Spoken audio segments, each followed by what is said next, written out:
mati bagi kami.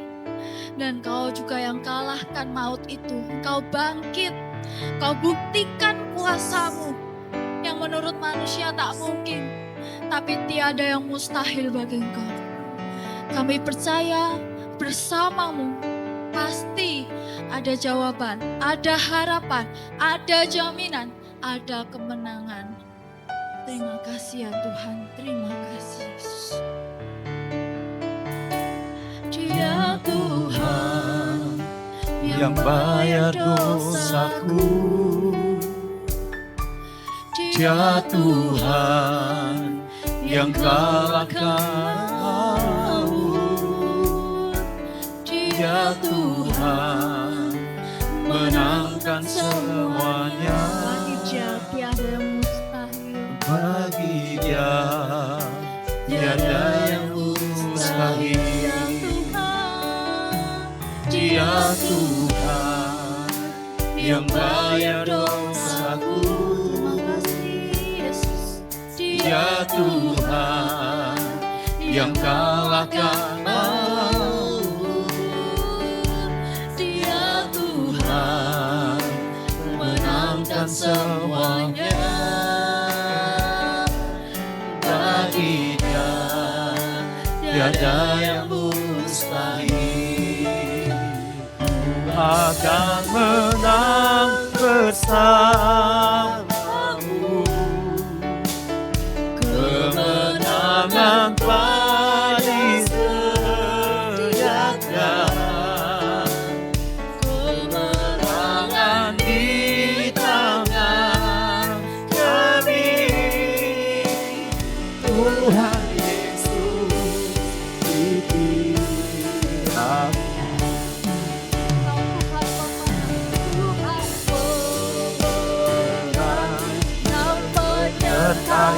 Kami Tuhan pemenang, ada bersama kami. Pasukan surga ada di belakangku. Tuhan pemenang bersama. Tuhan pemenang yang menyertai kami. Tuhan pemenang ada bersama kami. Pasukan surga ada di belakangku.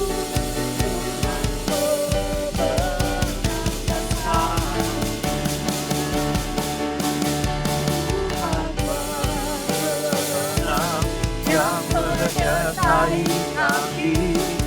Tuhan pemenang ada bersama kami. Pasukan surga ada di belakangku.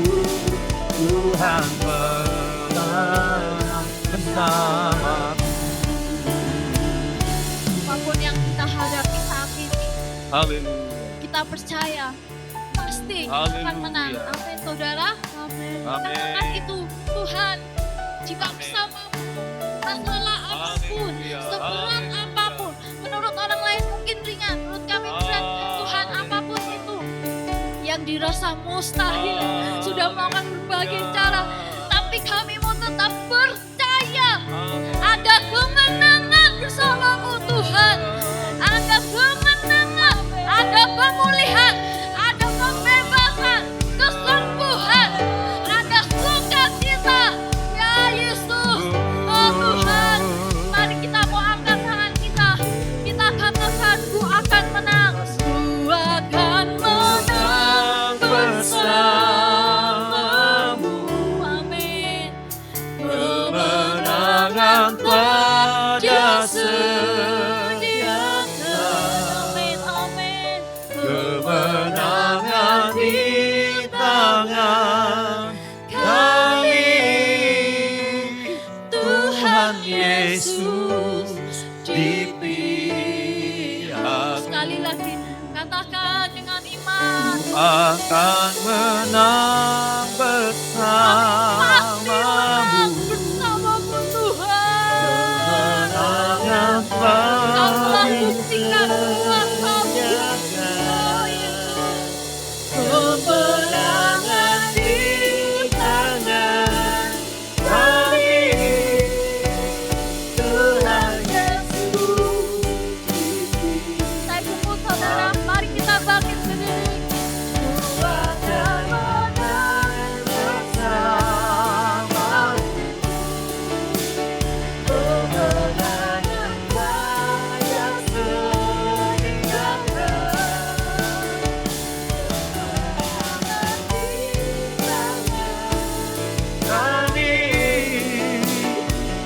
Tuhan Yesus dipihak. Mari sekali lagi katakan bersama-sama, kita akan menang bersama Tuhan. Akan menang bersama kemenangan. Oh, terima kasih, kemenangan di tangan kami. Tuhan Yesus dipihak. Sekali lagi katakan, ku akan menang bersamamu kemenangan. Oh, kemenangan di tangan Tuhan Yesus dipihak. Tuhan Yesus, oh Tuhan di pihakku. Haleluya, haleluya,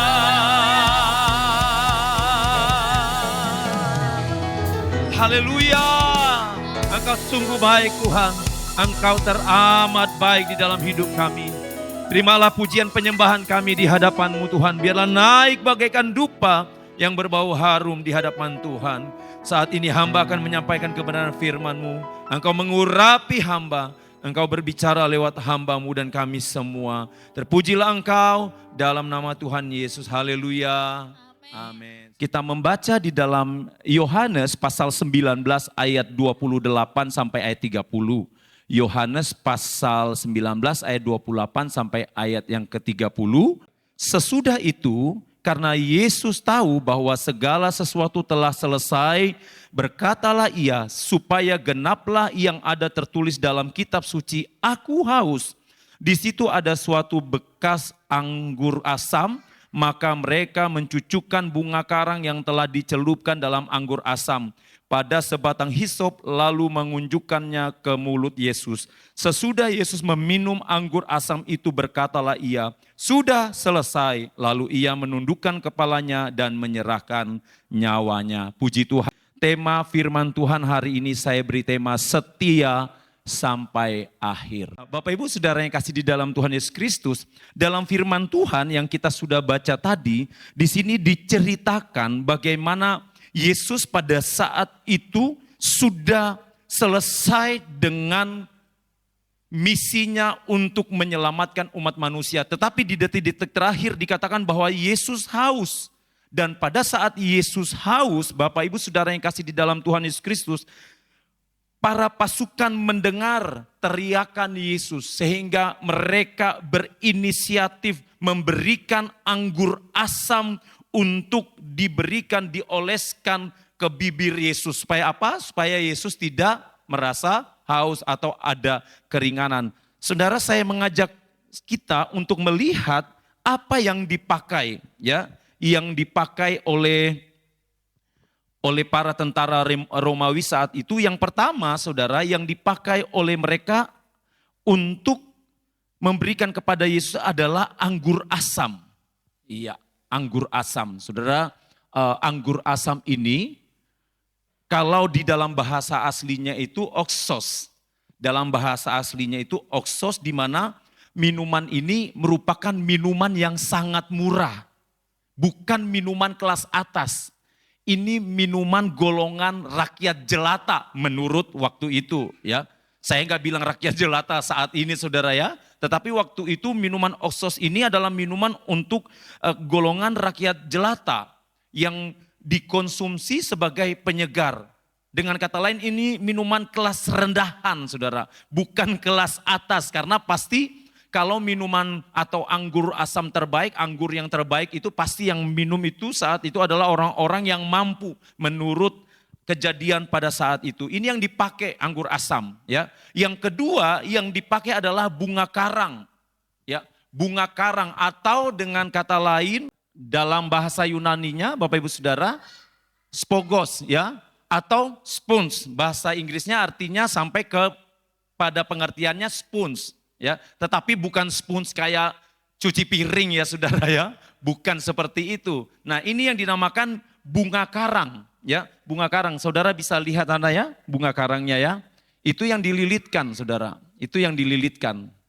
Bunga karang seperti itu. Itu yang dipakai. Dan Bapak Ibu Saudara yang kekasih di dalam Tuhan Yesus Kristus, spoon ini dicelupkan di dalamnya ya, untuk diminum, diberikan pada saat dioleskan di bibir ya. Itu yang ada di gambarnya ya. Yang ketiga Saudara, yang ketiga sebatang hisop. Sebatang hisop. Nah, sebatang hisop ini adalah semak ya. Sebatang hisop ini Saudara bisa lihat gambarnya. Ini semak ya. Semak dengan batang yang cukup pendek dan rapuh. Ya. Nah, Saudara, ada berbagai macam penafsiran. Salah satunya yang dipakai untuk Yesus, makanya coba kembali lihat di poin yang kedua tadi. Kalau Saudara lihat bentuknya itu seperti apa Saudara? Biasanya ada di toilet. Untuk menggosok, membersihkan toilet. Menurut tradisi saat itu, alat ini dipakai di zaman perjanjian lama, di zaman tentara Romawi, di zaman yang sebelumnya dipakai untuk apa? Untuk pembersih kloset, pentahiran. Saudara bisa bayangkan kan? Alat ini, alat pembersih itu dipakai, dioleskan di bibir Yesus. Kita kembali ke poin yang ketiga tadi. Jadi Bapak Ibu Saudara yang kasih di dalam Tuhan Yesus Kristus, ini adalah 3 alat yang dipakai, yang ada pada saat Yesus mengatakan diri aku haus. Aku haus. Ini bukan sesuatu yang mudah Bapak Ibu Saudara. Ini bukan satu hal yang sulit, yang mudah diterima oleh akal manusia. Ini hal yang sulit diterima oleh manusia. Siapa yang mau dioleskan di bibir dengan anggur asam? Siapa yang mau dioleskan dengan pembersih kloset dalam tanda kutip? Saya yakin tidak ada yang mau Saudara. Tetapi inilah Tuhan kita, inilah Yesus. Dia harus menerima ejekan itu. Dia harus menerima semua tindakan yang merendahkan dia, yang melecehkan dia dalam kapasitas dia sebagai raja di atas segala raja. Supaya apa? Supaya saya dan saudara bebas dari dosa, supaya saya dan saudara diperkaya di dalam Tuhan. Amin Saudara. Jadi Saudara, ketika ada sesuatu mari kita mengingat kembali. Apakah aku sudah menghargai pengorbanan Tuhan di kayu salib? Apakah aku benar-benar sudah mengingat apa yang Tuhan sudah lakukan di dalam hidupku setiap hari? Kita perhatikan di dalam ayat firman Tuhan kembali di dalam ayat yang ke-30. Dikatakan sesudah Yesus meminum anggur asam itu berkatalah ia, sudah selesai. Sudah selesai. Bapak Ibu Saudara, sudah selesai berarti di dalam Yohanes 19 ayat 30 ini, kalau saudara perhatikan di dalam bahasa Yunani, dalam bahasa aslinya saudara, dipakai kata tetelestai. Ya, dipakai kata tetelestai yang berarti apa? Tindakan tersebut telah diselesaikan di masa lalu, namun dampaknya terus berlanjut sampai selama-lamanya. Jadi ini kata selesai. Ketika Yesus mengatakan sudah selesai, tindakan ini dilakukan atas kejatuhan manusia, didasari kejatuhan manusia di dalam dosa Adam dan Hawa yang terus terbawa, walaupun ada hukum Taurat yang tidak bisa menyelesaikan semuanya itu, sampai Tuhan Yesus datang kembali, dia katakan sudah selesai dengan tindakan di masa lalu, namun dampaknya terus berlanjut sampai selama-lamanya. Artinya apa yang Tuhan Yesus lakukan adalah sempurna. Sempurna. Ya, ini kata yang dipakai Bapak Ibu Saudara. Ya. Yesus menyelesaikan. Tugas Yesus menyelesaikan untuk menebus dosa manusia. Itu selesai dengan sempurna. Yohanes 4 ayat 34, kata Yesus kepada mereka, makananku ialah melakukan kehendak Dia yang mengutus aku dan menyelesaikan pekerjaannya. Makanya Yesus katakan sudah selesai. Menyelesaikan kehendak Bapa di sorga. Apa kehendak Bapa di sorga? Menyelamatkan manusia dari dosa. Menyelamatkan saya dan saudara. Saudara, kalau saudara menolong orang lain, saudara sudah tolong orang ini, mungkin hampir-hampir tidak mungkin lagi bisa diselamatkan. Mungkin itu secara ekonomi, mungkin itu nyawa. Tetapi orang itu tidak berterima kasih kepada saudara, bahkan mungkin orang itu mengambil satu tindakan, air susu dibalas air tuba. Bagaimana perasaan saudara? Saya yakin saudara pasti akan sakit kan? Saya yakin pasti sakit di dalam diri saudara. Tetapi Bapak Ibu Saudara yang kasih di dalam Tuhan Yesus Kristus, Yesus tidak melihat itu. Orang mau terima karya keselamatan itu, ataupun orang menolak karya keselamatan itu, bagi Yesus, Yesus sudah menyelesaikan tugasnya. Bagi Yesus, Yesus sudah menyelesaikan secara sempurna untuk saya dan juga saudara. Ya, itu yang Tuhan Yesus lakukan. Mengapa Yesus menegaskan kalimat sudah selesai ini, Bapak Ibu Saudara?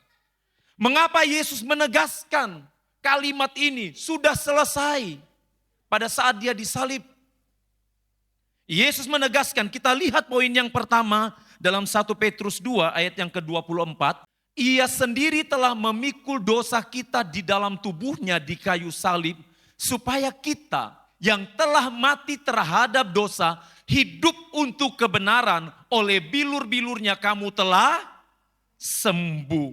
Yang pertama, Yesus menegaskan kalimat sudah selesai adalah untuk memberitahukan kepada kita bahwa misi untuk menyelamatkan manusia dari dosa sudah digenapi.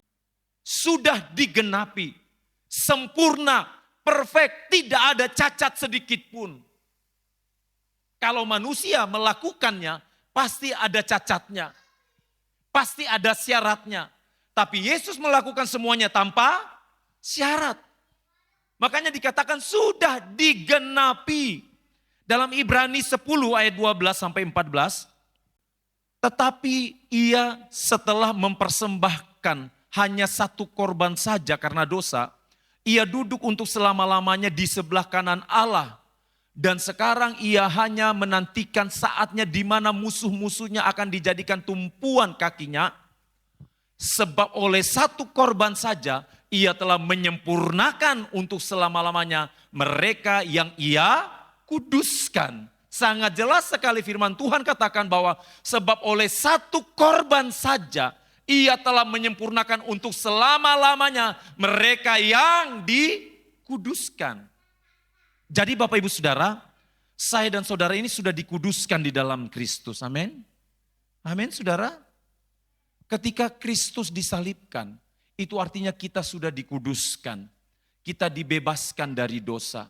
Itu artinya Tuhan sudah menjamin keselamatan di dalam hidup saya dan saudara. Tetapi bukan berarti saat Tuhan sudah menjamin keselamatan itu, ya, sekali lagi, bukan berarti saat Tuhan sudah menjamin keselamatan saya dan saudara, kita bisa bebas seenaknya hidup tanpa arah. Hidup tidak sesuai firman Tuhan, ya. Tidak bisa Bapak Ibu Saudara. Percayalah bahwa ketika Tuhan Yesus disalibkan, tujuan utamanya agar saya dan saudara disempurnakan, dikuduskan di dalam Dia. Tanpa penggenapan firman Tuhan itu, maka segala sesuatu yang kita lakukan sehari-hari akan menjadi sia-sia.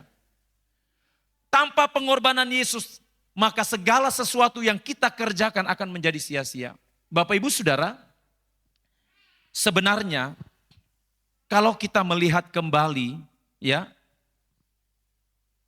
dalam perjalanan kekristenan seringkali yang dirayakan besar-besaran itu hari apa saudara? Hari Natal. Padahal Bapak Ibu Saudara, yang harusnya dirayakan besar-besaran itu kematian dan kebangkitan Tuhan. Walaupun Yesus lahir, kalau dia tidak mati dan bangkit kembali, sia-sia semua. Jadi Bapak Ibu Saudara, kita tidak bisa menyepelekan kelahiran jalan awal, pembuka karya keselamatan Allah. Tetapi ketika Yesus rela disalibkan, mati, dan dia membuktikan dengan kebangkitannya, disitulah karya Allah yang sempurna terjadi. Iblis berpikir bahwa ketika Yesus disalibkan, habislah, tamatlah, selesailah sudah semua. Tetapi ternyata Yesus buktikan dalam 3 hari ia bangkit kembali. Itu saudara. Jadi Bapak Ibu Saudara, sebenarnya mungkin next time, saya mengajak kita next time kalau Tuhan memberkati lebih kita bisa merayakan Paskah lebih lagi dari yang ada sekarang ya. Mungkin kita bisa ngundang yang lain-lain ya. Kenapa saudara? Karena Paskah itu luar biasa saudara. Bahkan nanti setelah Paskah, nanti setelah itu menantikan pada saat Yesus naik ke sorga, dicurahkan Roh Kudus. Ada yang namanya Hari Raya Pentakosta. Tanpa Roh Kudus, kita hidup di dunia ini mau bisa apa saudara? Amin? Iya kan? Kita mau bisa kuat apa? Puasa 3 hari 3 malam tanpa Roh Kudus, habis saudara. Jangankan 3 hari 3 malam tidak makan tidak minum. Yang per hari saja ini yang dijalani tanpa Roh Kudus pasti lemah. Pasti enggak kuat. Kalau bukan karya Roh Kudus gak mungkin saudara. Makanya semua itu satu kesatuan. Kelahiran Yesus jalan pembuka untuk menebus dosa manusia. Ketika dia disalibkan, dia mati dan dibangkitkan kembali. Yesus membuktikan semuanya karya keselamatannya untuk memberitahukan kepada kita bahwa misi menyelamatkan manusia dari dosa itu benar-benar digenapi. Sesuai dengan apa yang dinubuatkan para nabi. Itu sangat jelas. 1 Yohanes 2 ayat yang kedua. Dan ia adalah pendamaian untuk segala dosa kita. Dan bukan untuk dosa kita saja, tetapi juga untuk dosa seluruh dunia. Makanya Bapak Ibu Saudara, banyak orang salah berpikir. Dipikir bahwa yang menyelamatkan manusia itu kalau dia Kristen. Padahal yang menyelamatkan manusia adalah saat dia percaya kepada Yesus sebagai Tuhan dan Juru Selamat. Firman Tuhan sangat tegas mengatakan bahwa dia datang bukan hanya untuk menebus saya dan saudara, tetapi untuk menebus seluruh seisi dunia. Semuanya tanpa terkecuali. Itu yang Tuhan lakukan. Sehingga ketika setiap orang mengaku bahwa dia adalah Tuhan, keselamatan itu terjadi di dalam dirinya. Ya. Ini yang Tuhan nyatakan. Yang kedua, Yesus menegaskan dalam kalimat sudah selesai. Kita membaca dalam Matius pasal 10 ayat 22. Dan kamu akan dibenci semua orang oleh karena namaku, tetapi orang yang bertahan sampai pada kesudahannya akan selamat. Dengan kata lain, Yesus menegaskan kalimat sudah selesai saat disalib. Agar apa? Di mana Yesus mengajarkan kepada kita bahwa sebuah perjuangan atau pengorbanan yang harus diselesaikan sampai akhir.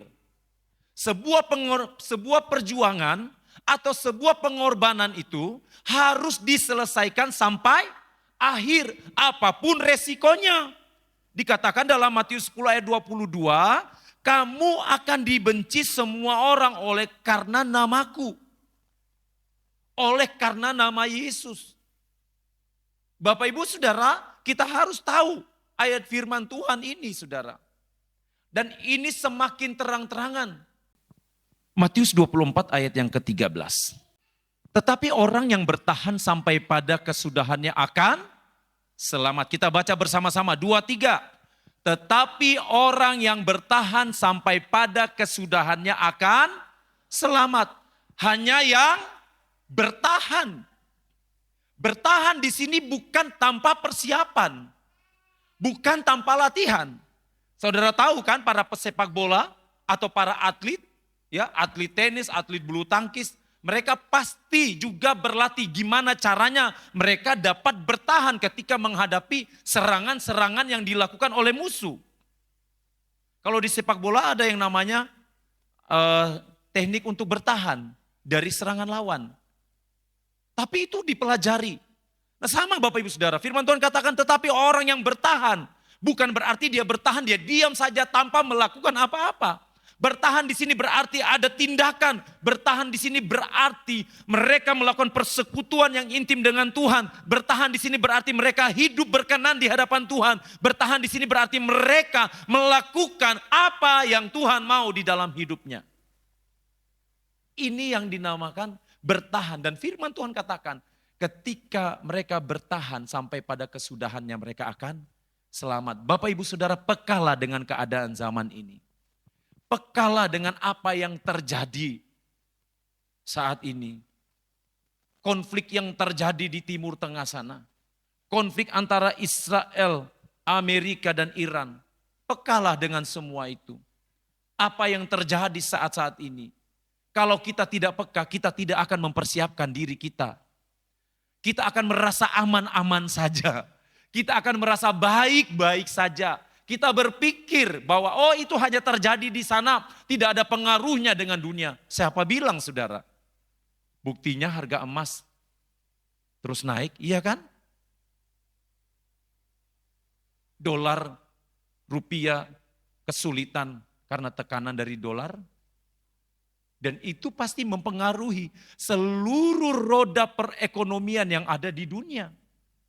Apalagi kalau sudah menuju kepada pemerintahan tunggal.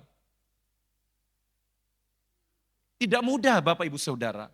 Tetapi suka atau tidak suka, firman Tuhan katakan hanya orang yang bertahan saja. Hanya orang yang bertahan, yang mempersiapkan dirinya, yang akan selamat. Ini kata firman Tuhan. Ya. Kita perhatikan yang ketiga. Yang ketiga, Yesus menegaskan kalimat sudah selesai. Kita lihat yang ketiga, yaitu Yesus mau ajarkan sebuah ketaatan yang dilakukan dengan penuh tanggung jawab. Sekali lagi, Yesus mau ajarkan bahwa semua perjuangan, bahwa semua ketaatan yang dilakukan dengan penuh tanggung jawab, walaupun itu ada suka dan duka, kita pasti akan memperoleh hasilnya. Matius 7 ayat 21, 24 sampai 27. Kita baca firman Tuhan ini. Bukan setiap orang yang berseru kepadaku, Tuhan, Tuhan akan masuk ke dalam kerajaan sorga. Melainkan dia yang melakukan kehendak Bapakku yang di sorga. Setiap orang yang mendengar perkataanku ini dan melakukannya, ia sama dengan orang yang bijaksana yang mendirikan rumahnya di atas batu. Kemudian turunlah hujan dan datanglah banjir lalu angin melanda rumah itu, tetapi rumah itu tidak rubuh sebab didirikan di atas batu. Tetapi setiap orang yang mendengar perkataanku ini dan tidak melakukannya, ia sama dengan orang yang bodoh yang mendirikan rumahnya di atas pasir. Ayat 27, kemudian turunlah hujan dan datanglah banjir lalu angin melanda rumah itu sehingga rubuhlah rumah itu dan hebatlah kerusakannya. Yesus mau ajarkan bahwa sebuah ketaatan yang dilakukan dengan penuh tanggung jawab, walaupun itu suka duka dihadapi tetapi akan membuahkan hasil. Tapi saat dia tidak mengindahkan apa yang Tuhan inginkan, tidak ada ketaatan di dalamnya, firman Tuhan katakan dalam bacaan kita, dia seperti orang yang membangun rumahnya di atas dasar yang salah. Yang ketika diterpa angin badai dapat roboh, tidak tahan banting. Saudara, iman kita ini dibangun di atas apa saudara? Iman saya dan saudara di dalam Kristus ini dibangun dengan cara yang bagaimana? Dibangun menggunakan bahan-bahan apa? Emas, perak, permata, ataukah jerami, rumput, kayu? Kalau kita bangun iman kita di dalam Kristus, seperti yang saya katakan dengan emas, permata, perak, maka kita akan mengalami kemenangan. Tapi kalau kita membangun iman kita, tidak ada ketaatan di dalamnya. Kita membangun dengan kayu bakar, jerami, dengan rumput. maka kita akan mengalami penyesalan Bapak Ibu Saudara. Saudara yang kekasih di dalam Tuhan, sama-sama masuk gereja, tetapi belum tentu sama-sama hasilnya di dalam Tuhan. Setuju saudara? Iya kan? Iya. Sama-sama melayani Tuhan, tetapi belum tentu sama hasilnya. Saudara ingat yang Tuhan percayakan 2 talenta, 1 talenta, 5 talenta? Yang paling sedikit, yang 1 talenta justru tidak dikembangkan, justru dikubur. Padahal apa saudara? Sama-sama dipercayakan. Sama-sama dipercayakan Tuhan. Tetapi hasil berbeda. Karena semua tergantung lagi dari respon hati. Yesus memberitahukan kepada saya bahwa ketika engkau percaya kepadaku, maka lakukanlah apa yang terbaik. Lakukanlah yang terbaik dan libatkanlah Tuhan.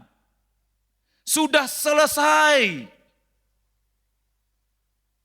Berarti Yesus taat dari awal sampai akhir. Yesus bisa menolak untuk tidak disalibkan. Saudara, sampai Yesus disalibkan, murid-muridnya masih berharap Yesus bisa turun dari salib. Untuk membuktikan bahwa dialah raja di atas segala raja. Makanya murid-murid kecewa. Ketika Yesus pada akhirnya memilih untuk mati di kayu salib. Karena apa saudara? Karena mereka mengharapkan Yesus datang sebagai raja untuk memimpin orang-orang Israel, umat Israel secara fisik. Sementara visi misi Yesus lain. Visi misi Yesus lain adalah untuk memimpin kerajaan yang ada di seluruh dunia ini. Yang ada adalah bagaimana dia memimpin untuk keselamatan umat manusia. Bukan seperti pemimpin dunia. Tetapi murid-murid salah. Yesus mau tunjukkan ketaatannya. Ini loh ketaatan yang aku tunjukkan kepada engkau. Aku rela mati di kayu salib hanya untuk menebus engkau. Jadi Bapak Ibu Saudara, mari kita belajar untuk memahami firman Tuhan. Khususnya tentang pengorbanan Yesus. Lantas sebagai orang percaya, apa yang harus kita lakukan? Apa yang saya dan saudara harus lakukan untuk dapat menyelesaikan pertandingan iman ini? Apa yang harus kita lakukan? Sehingga kalimat sudah selesai itu juga menjadi bagian kita. Apa yang harus kita lakukan? Yang pertama saudara, kita membaca dalam Lukas 9 ayat 62. Tetapi Yesus berkata, setiap orang yang siap untuk membajak tetapi menoleh ke belakang tidak layak untuk kerajaan Allah. Dengan kata lain, yang pertama saya dan saudara diajak untuk fokus pada panggilan sorgawi. Hanya pelari-pelari yang fokus saja yang bisa selesai sampai finish. Hanya pelari yang fokus, yang benar-benar fokus, yang bisa merebut finish terdepan. Fokus pada panggilan sorgawi. Panggilan sorgawi saya dan saudara. Untuk memuliakan dia raja di atas segala raja. Untuk menyampaikan kebenaran firman Tuhan. Untuk itulah Tuhan katakan, ayo kita fokus. Arahkan hanya tertuju kepada Tuhan. Saudara yang kekasih di dalam Tuhan Yesus Kristus. Saya tidak melarang saudara bekerja karena memang saudara harus kerja. Amin. Dan itu kata firman Tuhan. Belajarlah kepada semut. Tetapi Bapak Ibu Saudara yang kasih, mari walaupun kita bekerja, tetapi kita juga harus mengingat Tuhan. Ingatlah pengorbanannya di kayu salib. Kalau saudara bisa menikmati berkat-berkat Tuhan hari-hari ini, kalau saudara bisa menikmati pemeliharaan Tuhan, kalau saudara bisa mendapatkan kekuatan kesehatan dari Tuhan, kesehatan mental dari Tuhan, semua karena kasih karunia Tuhan. Tidak ada alasan untuk kita tidak memuliakan Tuhan di dalam hidup kita. Tuhan yang hanya minta di dalam hidup saya dan saudara, ayo anakku, fokuslah pada panggilan surgawi. Ayo umat-umatku, fokuslah pada panggilan surgawi. Karena hanya dengan panggilan surgawi itu yang dimana kita disuruh fokus oleh Tuhan, maka kita akan bisa mengalami kemenangan kekal di dalam Tuhan. Yang kedua, saudara, yang harus kita lakukan untuk menyelesaikan pertandingan iman, yaitu apa? Memelihara iman atau pelihara iman. Pelihara iman saya dan saudara dalam 2 Timotius pasal 4 ayat yang ke-7. 2 Timotius 4 ayat yang ke-7.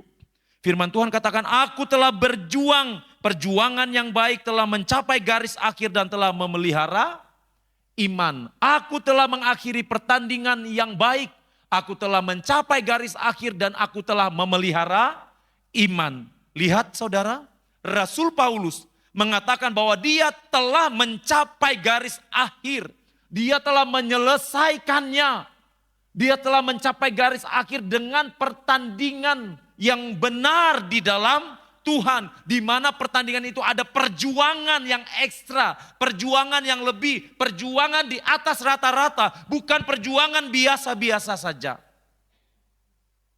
Inilah yang Tuhan mau di dalam hidup saya dan saudara. Kalau yang pertama kita harus fokus pada panggilan surgawi. Yang kedua kita harus memelihara iman kita. Pelihara iman saya dan saudara. Rawat itu. Rawat. Beri makan, beri pupuk iman saudara. Tidak mungkin iman itu akan bertumbuh tanpa dirawat.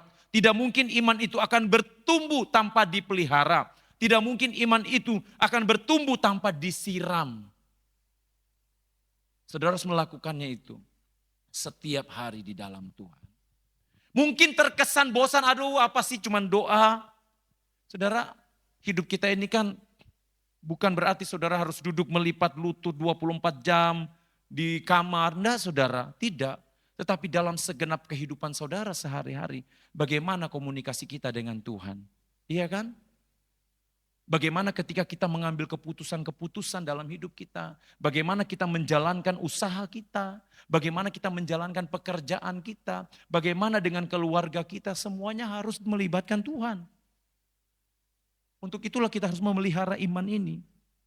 Rasul Paulus benar-benar meneladani apa yang Tuhan Yesus lakukan.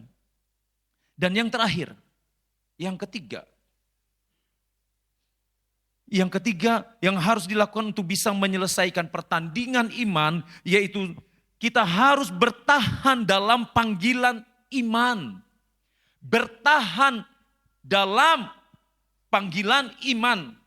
Apapun juga masalah saya dan saudara, apapun juga persoalan yang kita hadapi, mungkin sulit secara manusia, mungkin itu tidak ada jalan keluar, tetapi suka atau tidak suka, mau atau tidak mau, firman Tuhan katakan, ayo bertahan dalam panggilan iman saudara. Dalam Markus pasal 13 ayat yang ke-13. Kamu akan dibenci semua orang oleh karena namaku, tetapi orang yang bertahan sampai pada kesudahannya, ia akan selamat. Bertahan dalam panggilan iman.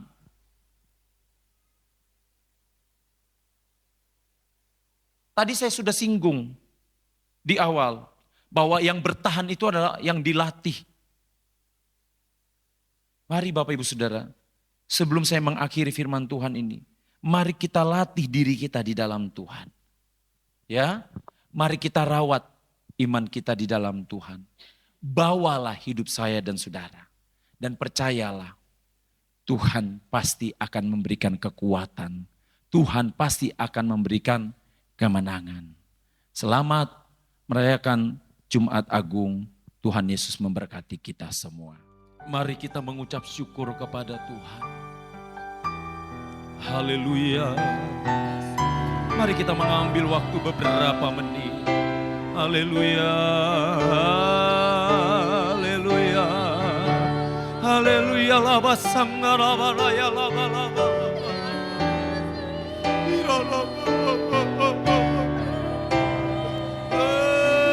Tuhan.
Kami bersyukur kepadamu Tuhan hari ini.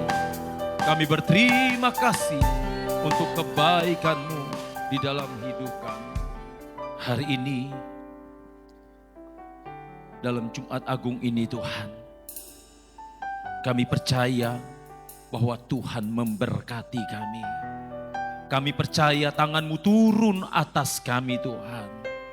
Engkau melihat umat-Mu yang datang di tempat ini dengan hati yang rela memuji, menyembah Engkau, melayani Engkau, memberikan korban terbaik di hadapan Tuhan. Mari Tuhan Engkau memberkati anak-anak-Mu ini Tuhan. Engkau memberkati dalam keluarga, Engkau memberkati dalam pekerjaan, Engkau memberkati dalam usaha, dalam rumah tangga, dalam pendidikan, dalam studi. Engkau berkati Tuhan. Mari Tuhan, apapun juga yang dikerjakan, Tuhan Engkau buat berhasil ya Tuhan. Yang sakit Engkau sembuhkan, yang lemah Engkau kuatkan, yang susah Engkau hiburkan, semangat yang patah Engkau bangkitkan kembali. Engkau tarik setiap roh yang mulai undur dari hadapan-Mu. Engkau bawa kembali untuk bersuka cita di dalam Tuhan. Terima kasih Bapa di sorga. Terima kasih Tuhan, kami serahkan semuanya ke dalam tangan-Mu Tuhan. Engkau yang bertindak, Engkau yang bekerja, Engkau yang berkuasa Tuhan. Terima kasih Bapa di surga, sekali lagi terima kasih. Berkati bangsa dan negara kami, berkati kota kami, aparat keamanan, Tuhan juga memberkati di dalam nama Tuhan Yesus Kristus. Terima kasih Tuhan, kami serahkan sepenuhnya ke dalam tangan Tuhan. Kalau sebentar umat-Mu akan pulang, sertai di perjalanan tibahkan dengan selamat. Mari saudaraku, angkat tanganmu dan terimalah berkat Tuhan. Tuhan melindungi engkau. Tuhan menghadapkan wajahnya kepada engkau dan memberi engkau damai sejahtera. Pulang dengan membawa sukacita, kebaikan Allah yang tidak terbatas. Di dalam nama Tuhan Yesus Kristus, sama-sama kita yang percaya katakan, amin.